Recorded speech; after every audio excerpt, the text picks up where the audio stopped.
What's going on, guys? Got a quick video for you. Want to come off the bat and say I work very hard on my channel. I take pride on my channel in creating professional and articulate commentary on simulation football breakdowns. I hate to piggyback videos like this. In the link in the description, you will see a 2K5 video that went live on my channel about 2.5 to 3 hours ago, depending on when this uploads. And in that video, people insinuated that I was unable to speak on the Madden 25 demo. It was Torino 5100 and Hard 8 Times, for those of you who know him. Those, were probably tongue-in-cheek, but are completely baseless.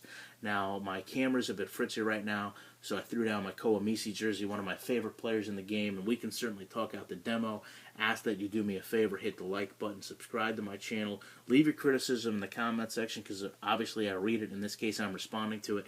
As always, follow me on Twitter. My username is ShutdownSafety. I've played 8 to 10 games in the demo. I've spoke with Virtual Footballer this morning for about, half an hour to 40 minutes. Hopefully he can vouch for that in the comments section.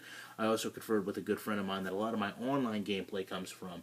And I'm very concerned after playing the Madden 25 demo. The first thing I want to come out and say is I spent an extensive amount of time with Madden 25 at Community Day. At no point did I have an issue with invisible players on defense, yet it did happen to me during my time with the demo. And certainly, that's a giant bug that really has no place in a game demo. I mean, my concerns are, after playing the demo, I literally have a more negative impression of the game than I did when I left Community Day. The game that I played at Community Day seemed a lot more polished and refined. It seemed a bit more articulate with the use of the players. The Infinity Engine seemed improved and more seamless. And the demo, to me, felt very stale and repetitive.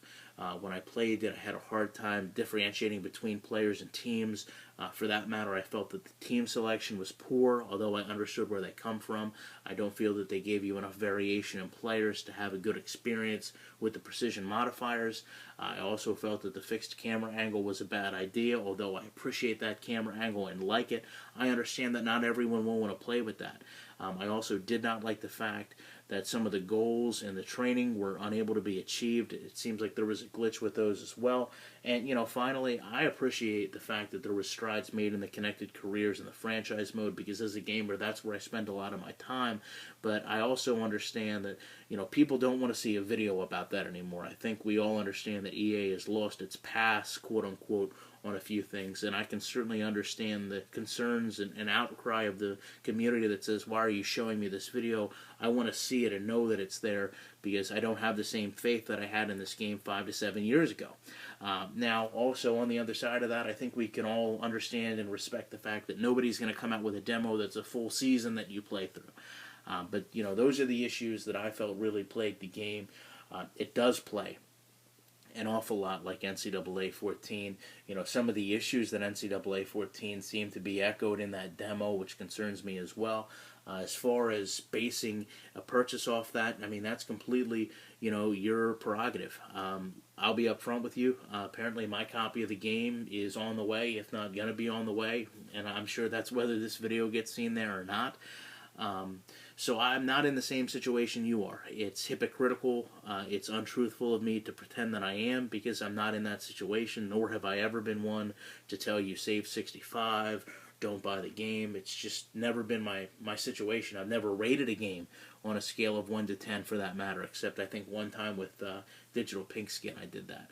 But in short, we're not in the same position. I will tell you that when I get the game, obviously there is an embargo, and that is a review embargo. It is not an EA thing. For those of you who want to continue to spout conspiracy theories out there, it's the same embargo I worked and operated under with Backbreaker. I basically cannot show or divulge a review of the game prior to the actual release. That release is actually the same as the EA Sports ticket. Forgive me if that's not the exact terminology for that item, but basically the 3-day advance you can buy into. Once that comes out, I will be able to show you footage of the game. And before that, obviously, it's going to be what was approved at Community Day. I still have a few videos awaiting that approval. Hopefully they will be up. I'm not sure why they wouldn't be. But, obviously I will have a full arsenal of videos once I'm able to show them. And like I said, that's a review embargo, not an EA thing. And I have been given complete clearance and freedom of my videos once that is lifted. So with that said, I would love to know your guys' opinions on the demo. I mean, obviously mine were, a bit more negative than some of you may like to think or assume, but I would like to know yours. I appreciate you taking time to check this video out, and I will be back in the week with more content.